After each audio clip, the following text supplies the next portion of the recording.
নমস্কার বন্ধুরা, আমি ঝুমা। আমার চ্যানেলে সবাইকে স্বাগত। আজকেরও আরও একটা দারুণ রেসিপি নিয়ে এসেছি বন্ধুরা আপনাদের সামনে। রেসিপিটি হলো চিংড়ি মাছের মোমো। সামনেই কিন্তু পুজো, আপনারা এইভাবে বাড়িতে বানিয়ে বাচ্চাদের বড়দের খুশি করুন। আশা করি আপনাদের ভালো লাগবে।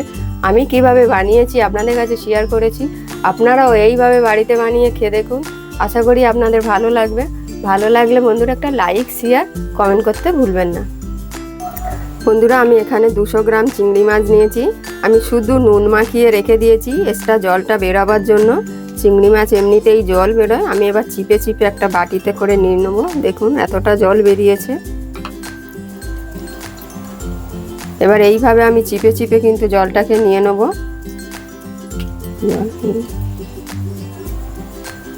চিংড়ি মাছগুলো আমি এখন কাঁচি দিয়ে ছোট ছোট করে কেটে নেব।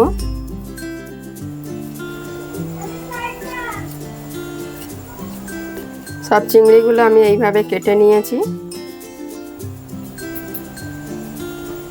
ফ্রাইং প্যান বসিয়েছি, ফ্রাইং প্যানটা গরম হয়ে গেছে। আমি সামান্য তেল দেবো, খুবই কম তেল দেবো। একটা শুকনো লঙ্কা আমি কাঁচি দিয়ে কেটে দিচ্ছি। আপনারা চাইলে এখানে চিলি ফ্লেক্স দিতে পারেন। তেলের মধ্যে আমি লঙ্কাটা কেটে দেবো। হালকা করে লঙ্কাটা আমি ভেজে নেব। এখানে অল্প কারি পাতা আমি কুচি করে দিয়েছি। হাফ চামচ আমি সর্ষে দিয়েছি। দিয়ে আমি খুব ভালো করে ভেজে নিচ্ছি। সুন্দর একটা গন্ধ বেরাবে কারি পাতা। আপনারা চাইলে এখানে কিন্তু ধনে পাতাও দিতে পারেন। আমার কারি পাতাটা খুব ভালো লাগে, তাই আমি কারি পাতা দিয়েছি। সব কিছু আমার ভাজা হয়ে গেছে, খুব সুন্দর একটা গন্ধ বেরিয়েছে। এখানে আমি 1 চামচ আদা কুচি দেবো। গ্যাসটা আমি এখন কমিয়ে দিলাম। 10 কোয়া রসুন কুচি দেবো।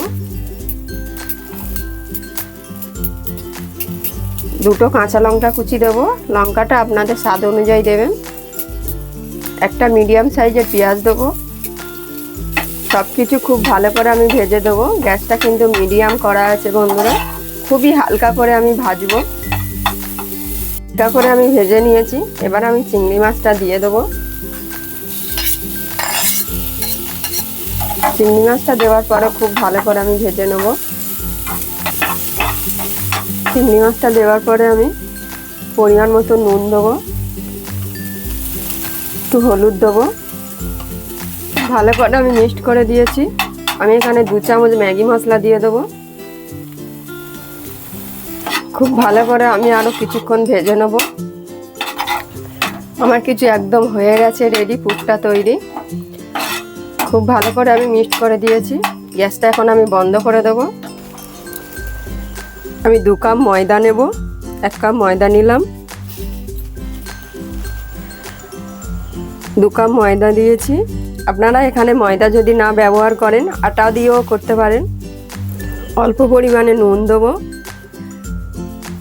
1 চামচের মতন সাদা তেল দেবো। দিয়ে আমি খুব ভালো করে ময়নটা দিয়ে নেব। আমি তেল কিন্তু খুবই কম দিয়েছি বন্ধুরা।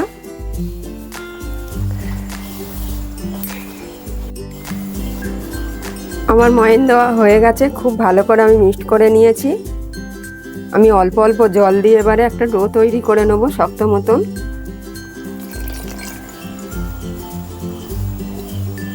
খুব ভালো করে আমি একটা ডো তৈরি করে নিয়েছি বন্ধুরা। দেখুন, খুব শক্ত না, খুব নরম না, এইভাবে কিন্তু ডোটা তৈরি করতে হবে। আমি 2টো ভাগ করে নিয়েছি। এবার আমি ছোট ছোট করে লেচি করে নেব। আমি এই সাইজের করে নিয়েছি। প্রত্যেকটা একই সাইজের মাপ করে নেব। আমি একইভাবে আমি ছোট ছোট করে লেচি কেটে নিয়েছি। একটা ঝাঁঝরি থালা নিয়েছি। থালার মধ্যে আমি অল্প তেল লাগিয়ে দেবো। গোটা থালাটা। একটা কড়াই বসিয়েছি। কড়ার মধ্যে আমি তলায় জল দিয়েছি পরিমাণ মতন। উপরে ঝাঁঝরি তেল মাখা থালাটা আমি দিয়ে দিয়েছি। আমি পাথরের মধ্যে লেচিটা দিয়ে দিয়েছি। পাথরে আমি অল্প তেল লাগিয়ে নেব। দিয়ে আমি পাতলা করে বেলে নেব। পাতলা করে আমি বেলে নিয়েছি, বেশ বড় সাইজ করে।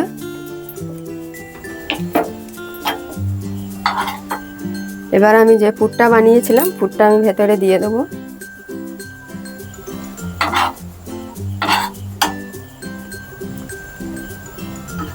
দিয়ে আমি ভেতরে একটু মুড়ে দেবো।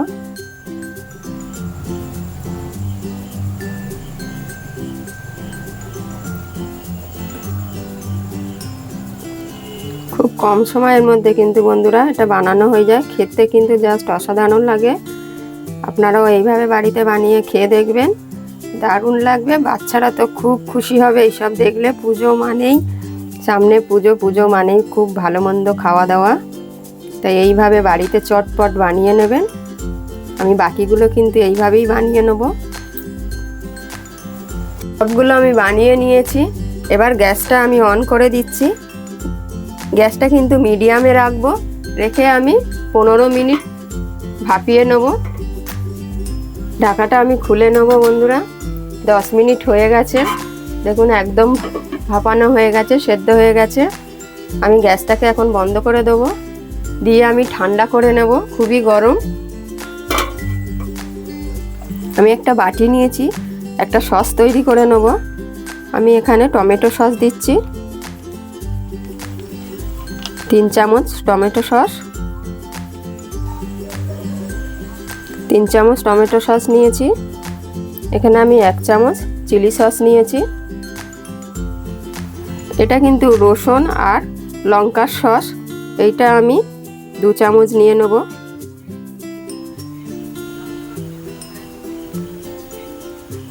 দু চামচ নিয়ে নিয়েছি। 1 চামচ আমি সয়া সস নিয়েছি। প্যান বসিয়েছি, ফ্রাইং প্যানে আমি সাদা তেল দেবো। তেলটাকে গরম করে নেব। আমি হালকা করে তেলটা গরম করে নিয়েছি।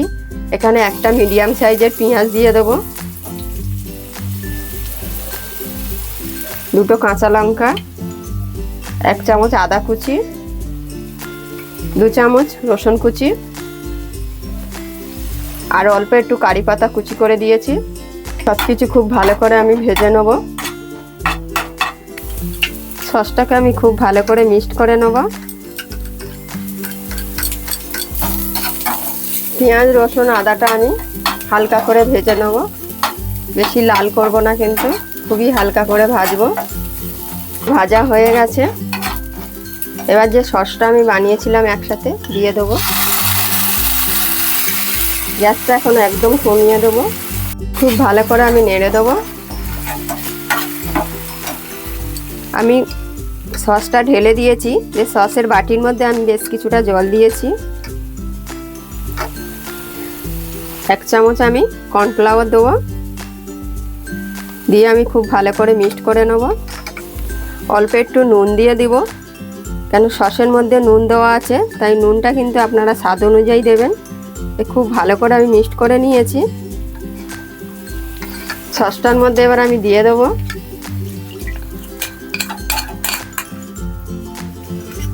আরও অল্প একটু জল দিয়ে দেবো, দিয়ে আমি খুব ভালো করে ফুটিয়ে নেব। খুব ভালো করে আমি ফুটিয়ে নিয়েছি, ঘন হয়ে গেছে। মোমোটা আমার ঠান্ডা হয়ে গেছে, আস্তে আস্তে তুলে নেব। সসের মধ্যে দিয়ে দেবো। প্রত্যেকটা আমি এইভাবে দিয়ে দেবো। সবগুলো আমি দিয়ে দিয়েছি। এবার আমি চামচ দিয়ে হালকা করে নাড়িয়ে দেবো, যাতে পুরো গায়ে লেগে যায়। আমার এই মোমো রেসিপিটি কেমন হয়েছে অবশ্যই বন্ধুরা কমেন্টে জানাবেন।